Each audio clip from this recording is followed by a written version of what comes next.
Welcome back, everyone. We're diving into some pretty intense stuff this time. You guys sent in a bunch of excerpts from a book about mind control. Oh, yeah? And, well, looks like we're headed straight into a world of programmed assassins, covert operations, Mm.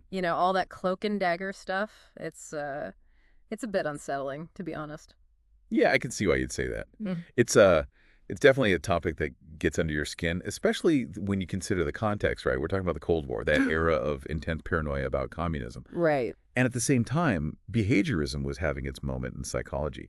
People were starting to think that maybe, just maybe, we're all just products of our conditioning. Like even the most complex human behaviors can be boiled down to... Like we're just puppets on a string. Exactly. And this book really dives into that idea, right? It names some big names, Yeah. explores some major events, turning convicted murderers into sleeper agents, psychologists maybe using their skills for political gain. It's like, where does science fiction end and reality begin?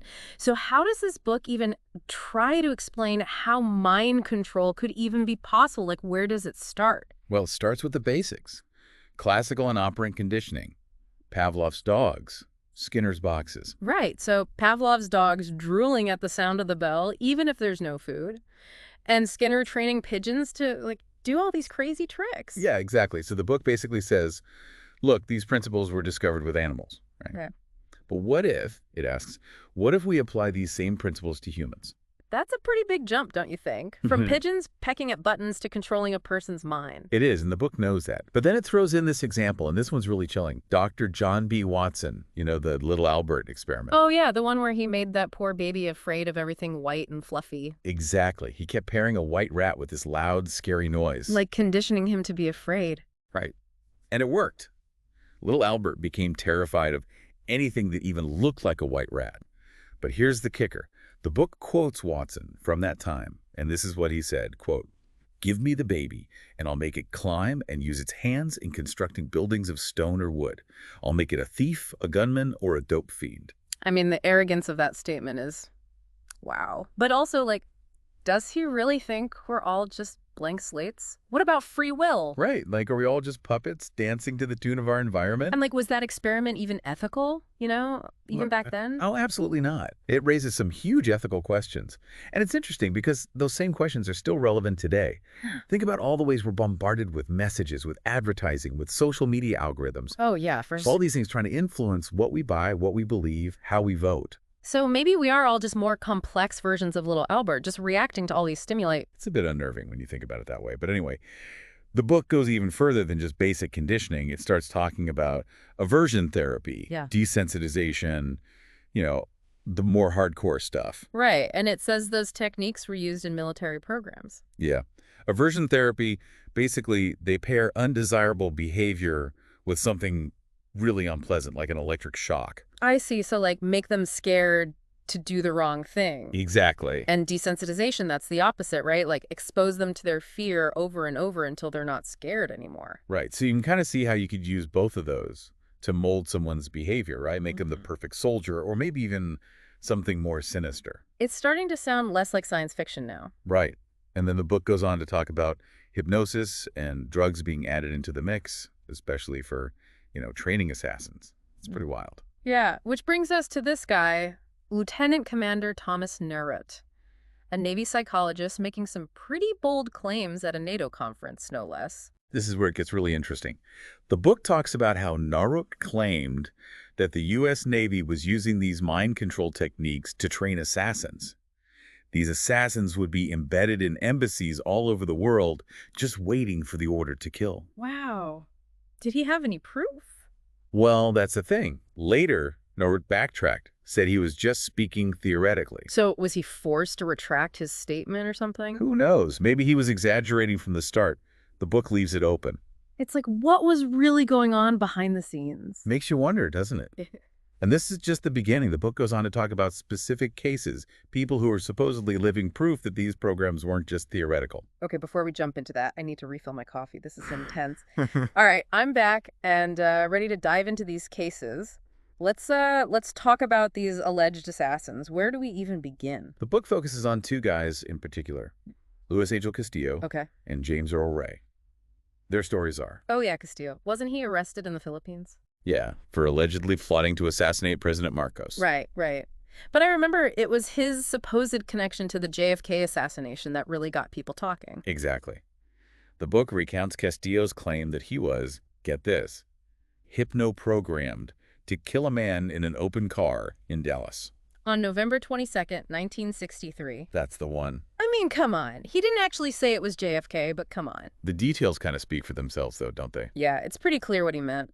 But then things get really weird. They put him under truth serum and hypnosis, and he starts revealing these trigger phrases, like these bizarre phrases that set off these programmed responses. And he even shifts between different personalities. Was this guy for real? Or was he just putting on some kind of crazy act? Well, that's the million-dollar question, isn't it? The book suggests that these multiple personalities, these fragmented identities, could be a way to compartmentalize memories and actions. So the individual, they don't even fully grasp what they're doing. Like a mental firewall. Yeah, exactly. It's a pretty disturbing thought, right? Yeah. Yeah, it's creepy. And then, just like that, poof, he vanishes, escaped, silenced, who knows? The book doesn't say. Castillo's story is just full of these unanswered questions. Yeah. Was he really a programmed assassin? Was he delusional? Or was it something in between? Yeah, it's hard to say for sure. Okay, let's move on to James Earl Ray. He was the one convicted of killing Martin Luther King Jr., right? Right. But if I remember correctly, Ray was like a small-time crook, right?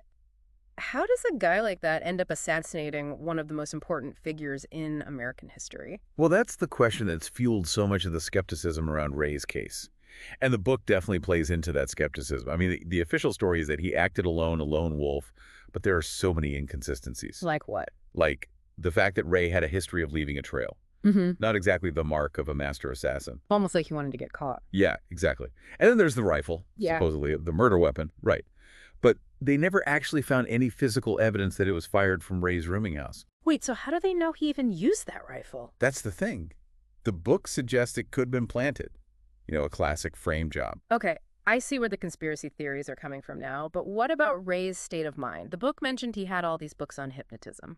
Oh, yeah. That's a key detail. Those books, along with Ray's, inconsistent statements and weird behavior, really make you think. The book explores the idea that maybe he was manipulated or even, hypno-programmed to do it. So back to mind control again. But this time, instead of a soldier, they're using a petty criminal as a patsy. It's a pretty chilling thought. And it gets even more complicated when you factor in the FBI's involvement. I mean, the book talks about how they were intensely surveilling Dr. King. Like wiretaps, bugs, even a blackmail attempt with a secret recording. All of that, yeah. The book really implies that J. Edgar Hoover and the FBI, they saw Dr. King as a threat. They wanted to take him down. Wow. Okay, so we've got these two alleged assassins, Castillo and Ray, both potentially manipulated. It seems like the book is building a case that someone, maybe even the government, was pulling the strings. But, and maybe this is a dumb question, why leave so many loose ends? If you're going to orchestrate these elaborate conspiracies, wouldn't you want to make sure everything is tidy? It's a good question. It's the paradox of a lot of conspiracy theories, right? Yeah. You have these incredibly intricate plots, but then there are these glaring inconsistencies, these seemingly obvious mistakes. It's like almost intentional. Yeah, almost. Like, is it all part of the plan? Create confusion, sow doubt. It's hard to say for sure. It's like we're falling down the rabbit hole. And speaking of rabbit holes, the book also talks about Robert F. Kennedy's assassination, the one that Sirhan, the Palestinian refugee, was convicted for. Oh, yeah. Sirhan's case is another one that's really interesting. The whole amnesia angle, the possibility of hypnotic suggestion. Wait, you're talking about those notebooks he had, right? The ones full of all those strange scribbles and phrases like Sirhan, Sirhan, Sirhan, over and over again. I always thought those were just the ramblings of someone, not mentally stable. Yeah, that's the official line. But the book, it offers a different perspective. It suggests those scribbles could be evidence of hypnotic programming, like a way to embed commands, trigger certain actions. That seems like a bit of a stretch. Is there any evidence to back that up?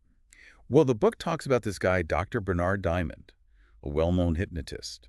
He worked with Sirhan's defense team and concluded that Sirhan was a paranoid schizophrenic. So, not the most reliable narrator, then. But here's where it gets even more interesting.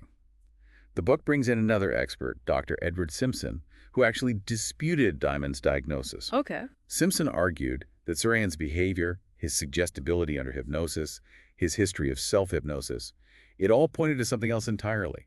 He even called Sirhan's trial the psychiatric blunder of the century. Wow, that's harsh. So what are we supposed to stomach of Sirhan? Was he just mentally ill, or was there something more sinister going on? The book leans towards manipulation. They highlight details like the mysterious girl in the polka dot dress, Sirhan's claims of being used for a purpose, and the chaotic crime scene. It all suggests something more complex might have been at play. Okay, so we've got 3 high-profile assassinations, each one with its own set of inconsistencies and potential links to mind control. I have to admit, it's hard not to see a pattern here.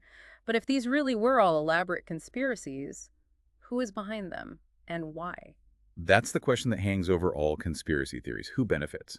The book doesn't provide any definitive answers, but it suggests that there might be these powerful forces at work, maybe even within the government itself. Like a deep state, operating in the shadows, pulling the strings. Exactly. And the book doesn't shy away from the implications of that idea. It makes you question everything. The nature of truth, free will, the potential for power to corrupt. This is all so heavy. I think we need to step back for a minute and think about the bigger picture. The book focuses on this specific period in history, but do you think these kinds of mind control techniques, could they still be in use today? Oh, absolutely. I mean, just look at how much technology has advanced since the Cold War.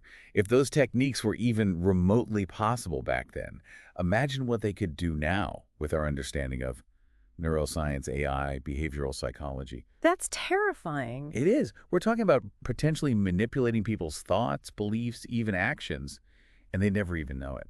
It really makes you question the whole concept of free will. Yeah, it is terrifying when you really think about it. Like, where do we even draw the line? When does influence become control? That's the big question. And it's not just some abstract philosophical debate either. Mm. I mean, look at social media. Those algorithms are already shaping what we see, what we read, what we believe. Oh, for sure. It's like they're feeding us content that keeps us hooked, that reinforces our biases. What happens when those algorithms get even more sophisticated? Yeah, it's like if it's free, you're the product. Right, right. So are we all just pawns in this game? The tech giants, the governments, are they calling the shots?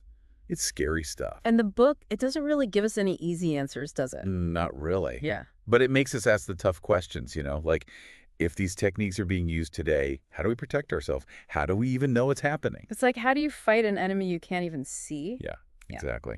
But I think awareness is the first step, right? We need to know what we're up against. We need to be able to spot those manipulation tactics. So, like, don't believe everything you read online. Well, yeah, that's a good start.